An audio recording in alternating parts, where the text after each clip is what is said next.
हाँ तो देखिए डियर, आज होलिका दहन है और इसके उपलक्ष्य में कल कोचिंग बंद रहेगा। तो हम इसके लिए आप लोग बोल रहे हैं कि कल होली है और कोचिंग बंद रहेगी, इसलिए आप लोग को होली की व्यवस्था कर दिया गया है। और यहाँ पर 3 कलर का अबीर लाया गया है। गुलाल जिसका नाम है, एक रेड, एक है तुम्हारा क्या बोलते हैं पिंक, और एक है तुम्हारा ग्रीन। तो इस तीनों कलर से आप लोग को क्या करना है, आज होली खेलना है। इसके पहले हम एक आपको होलिका दहन के बारे में, होलिका क्यों मनाई जाती है और होलिका क्यों की जाती है और होलिका क्यों जलाया जाता है, इसके बारे में हम थोड़ा सा कहानी के माध्यम से आपको बता रहे हैं। तो बहुत पहले एक राजा थे जिनका नाम था हिरण्यकश्यप। क्या था? हिरण्यकश्यप। और उन्होंने बहुत तप करके, बहुत तपस्या करके उन्होंने एक वरदान पाया था ब्रह्म जी से। ब्रह्मा जी जो थे ना, विष्णु भगवान है, उनसे एक वरदान पाया था। तो वरदान में क्या ले लिया था कि ना मरेगा रात में, ना मरेगा दिन में, ना मरेगा सुबह में, ना मरेगा शाम में, ना ऊपर मरेगा नीचे मरेगा, ना बाहर मरेगा ना अंदर मरेगा। तो और ना अस्त्र से मरेगा ना शस्त्र से मरेगा, ना उसको आदमी मार सकता है और ना उसको जानवर मार सकता है। ऐसा वो वरदान पा लिया था। उसको लगा थी, माने राजा हिरण्यकश्यप को लगा कि अब हम मरने वाला ही नहीं है। तो ध्यान से सुनिए, ये जो है कहानी बहुत मस्त है। काजल सीधा बैठ जाओ, कहानी नहीं सुनना। तो आज होली है, मारेंगे ताबड़ से ना, सब होली से मन जाएगा। तब राजा हिरण्यकश्यप ने उनको मन में एक भयभीत, एक माने उनको एक अंदर ठान लिए थे, माने उनको एक हो गया था कि अब हम अमर हो गए, अब हमको कोई मार ही नहीं सकता है। तो उसने अपने राज्य में क्या कर दिया कि एक डंका माने बजवा दिया कि अब हम ही भगवान हैं। खुद अपने आप को भगवान मानने लगा और सबके मन में एक डर पैदा किया कि अगर जो हमको नहीं पूजेगा, जो हमको भगवान नहीं मानेगा, उसको जिंदे जला देंगे। तो जो नहीं मानता था इस बात को कि अब भगवान नहीं है, तो उसको जिंदे जला दिया करता था। तब पूरा लोग, जो भी राज के माने प्रजा थे, लोग थे, वो सभी डर की वजह से उनको भगवान मानकर और पूजने लगा। एक समय की बात है कि उनको उनके घर में एक माने लड़का जन्म लिया, जो उनका बेटा था। उस बेटा का नाम पड़ा प्रहलाद। क्या नाम था? प्रहलाद। और प्रहलाद नाम जो था, उन्होंने जब बोलने लगा तो वो बचपन से ही विष्णु विष्णु जप रहे थे। तो इस राजा हिरण्यकश्यप को लगा कि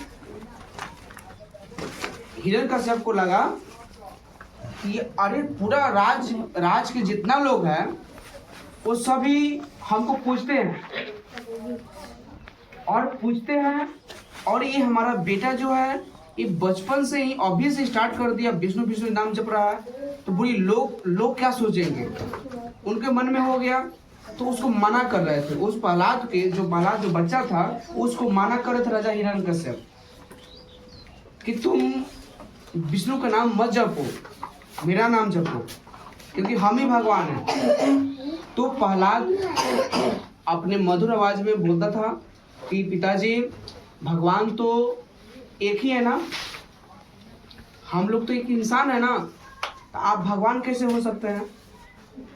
प्रहलाद को बहुत समझाया गया। प्रहलाद अपने जीत पर अटल था।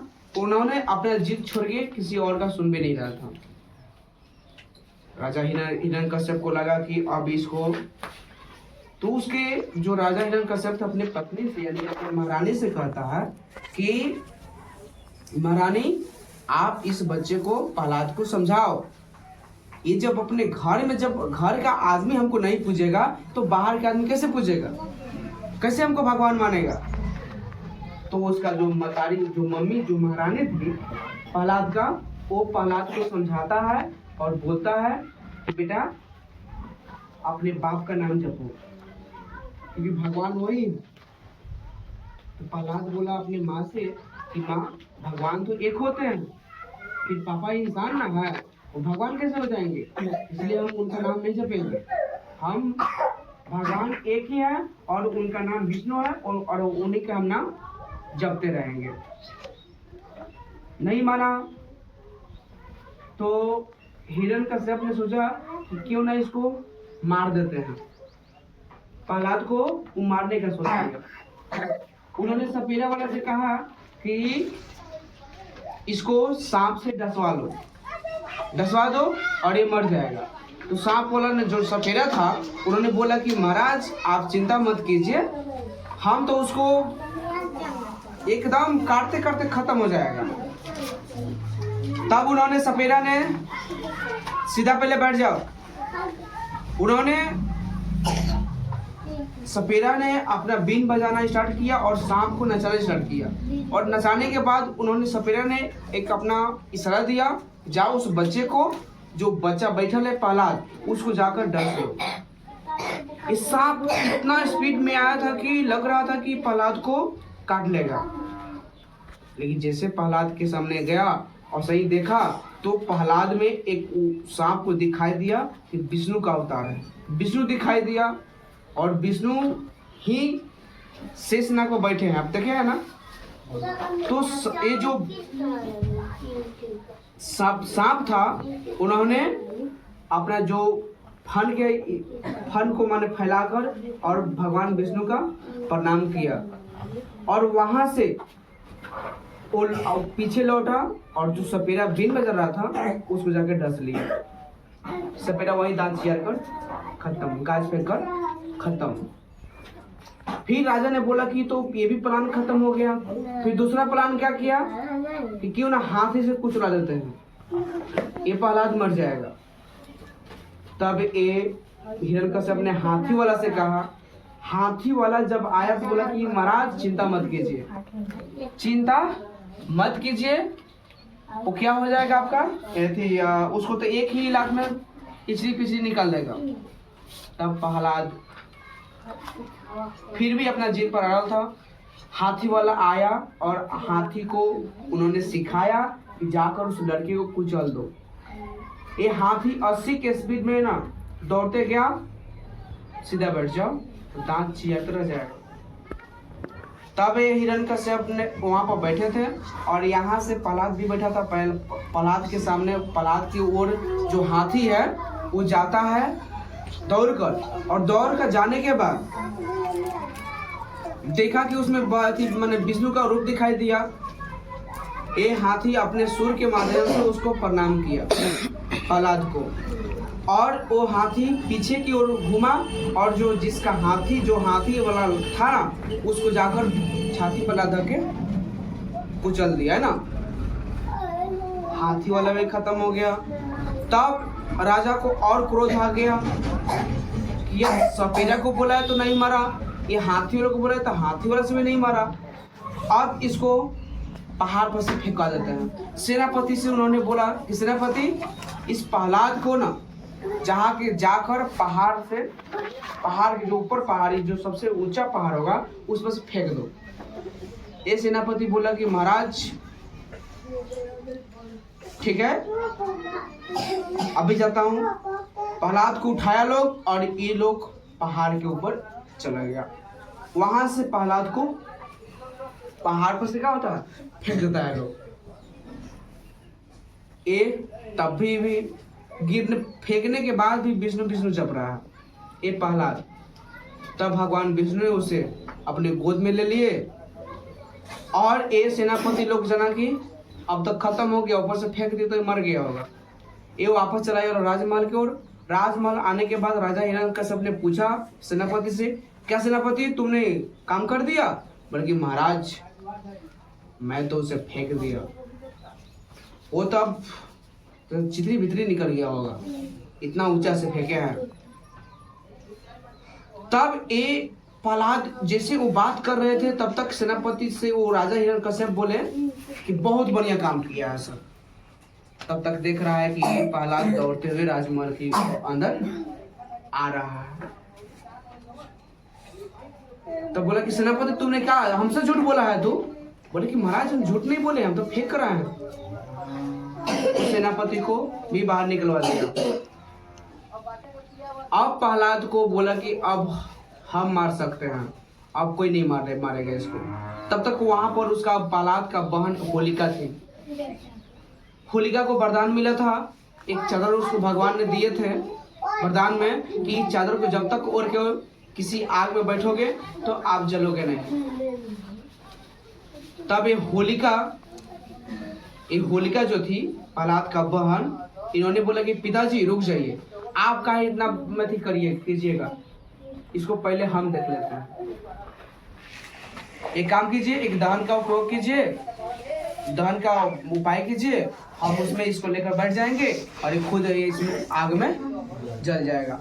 ऐसी बहन को तो सर मार देना चाहिए। सबसे पहले अगर अभी के डेट में अगर बहन ऐसा मिले ना तो डायरेक्ट खत्म कर दो कहानी। ऐसी बहन अपने भाई के बारे में नहीं सोचना चाहिए। एक भाई का जान लेने के लिए खुद बहन तैयार होती है, तो इसमें बहुत बेकार बहन थी। होलिका आग का उपाय करवाया और उसमें चादर ओढ़कर बैठ गया और आग लगवाने के आदेश दे दिया। आग लगने के बाद एक हवा आई और प्रहलाद जो बैठा था गोदी में वो विष्णु जप रहा था। भगवान का लीला अपरंपार है। उन्होंने एक हवा बहवाया और हवा के माध्यम से उसको चादर को उड़वा दिया। होलिका उसी में जलकर राख हो गई और प्रहलाद उसी में आग में खेल रहा है। तब राजा हिरण्यकश्यप को और क्रोध आया। राजा हिरण्यकश्यप बोला कि ये तो और अनहोनी कर दिया, एक तो हमारा बेटी भी चला गया होलिका और ये मरा भी नहीं। हिरण्यकश्यप ने बोला कि नहीं, अब तो खुद मुझे मारना पड़ेगा इसको। अब प्रहलाद को कोई और नहीं, अब हम ही मारेंगे। उन्होंने एक प्रहलाद को एक खंभे में बांध दिया और खंभे में बांध कर बोला कि अब तुम्हारा कौन सा भगवान आता है तुमको बचाने के लिए हमसे। बोला कि पिताजी भगवान हम में भी है और तुम में भी है और इस खड़े खंभे में भी है। भगवान बोला कि इस खंभे में भी है, तुम्हारा भगवान इस खंभे में भी, हम में भी, तुम्हें भी है। बोला कि प्रहलाद बोला कि सब में भगवान होते हैं। बोले कि भगवान ले तुम्हारे भगवान को खत्म कर देते हैं। मारा खंभा पर ना, खंभा से टूट गया। टूटने के बाद उसमें से एक चीज निकलती है जिसका नाम नरसिम्हा था। क्या नाम था? नरसिम्हा। जब नरसिम्हा निकला ना उस खंभे से तो ये भयभीत हो गया। हिरण्यकश्यप ने बोला कि ये तो क्या हो गया। तब ये नरसिम्हा ने राजा हिरण्यकश्यप को अपनी गोद में लेता है और उस चौखट पर बैठकर, और ना सुबह था ना शाम था, गदबेर का समय था जब दिया नहीं जलाते हम लोग गदबेर का, उस समय राजा हिरण्यकश्यप को ना ऊपर मारना था ना नीचे मारना था। उन्होंने अपने जगह पर बिठाया और ना मारना था अस्त्र से ना शस्त्र से। नरसिम्हा के मतलब कि आधा नर था और आधा जानवर था, मतलब कि मुड़ी जो था बाघ का था और देह आदमी का था, इसलिए वो जानवर में था आना आदमी में था। भगवान का लीला अपरंपार है। भगवान जब वरदान देते हैं ना तो उसी से में तुम्हारा मृत्यु का उपाय सोच लेते हैं। तब इन्होंने नरसिम्हा, जब नरसिम्हा बैठाया जांग पर और अस्त्र से ना शस्त्र से मरना था, इसलिए जो नाखून है ना, नाखून ये ना अस्त्र में आते हैं ना शस्त्र में आते हैं। ये हम लोग का जो लाइफ होती है ना उसकी रक्षा के लिए बनाया गया है। उन्होंने लिया और जो नरसिम्हा था उन्होंने छाती लेकर चिर गया। Please sir.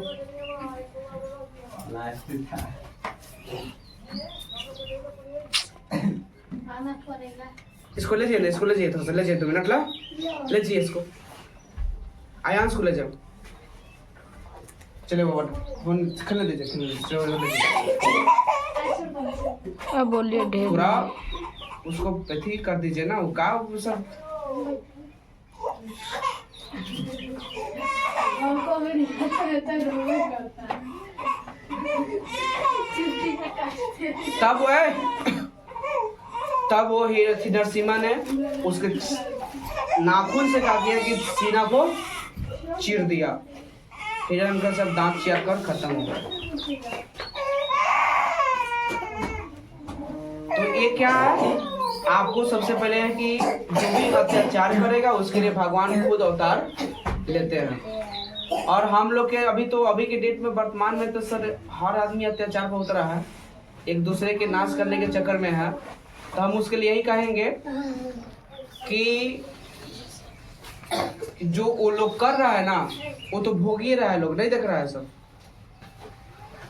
इसलिए बेईमानी के तौर पर और कोई काम नहीं करना चाहिए, हमेशा ईमानदारी के साथ काम करना चाहिए। इसलिए आप लोग को एक कहानी आप लोग अवश्य एक दूसरे से बांटे, ठीक है ना। और एक कहानी हर बच्चा को सिखाइए, क्योंकि जो घमंड होती है ना वो नहीं करना चाहिए। राजा हिरण्यकश्यप को लगा था कि अब वो हमको मार ही नहीं सकता।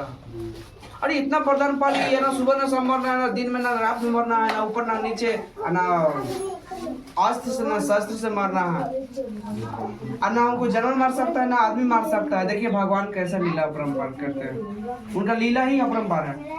वो तो सर जी किसी को मारते हैं तो बढ़िया से सब देख कर मारते हैं। इसलिए चलिए आप लोग, आज होलिका दहन है, इसलिए आप लोग बैठे ढाई का डंडा। तो आज होलिका दहन है, इसलिए आप लोग होलिका दहन जब भी मनाने जाइएगा, चलाने जाइएगा, वहां पर आप लोग एक और काम है कि आग की ओर ज्यादा नहीं जाना है, ठीक है। हाँ, अपना शरीर को बचाते हुए और होलिका दहन मनाना है, ठीक है। अब कल होली है, इसलिए आपका कोचिंग बंद है। और होली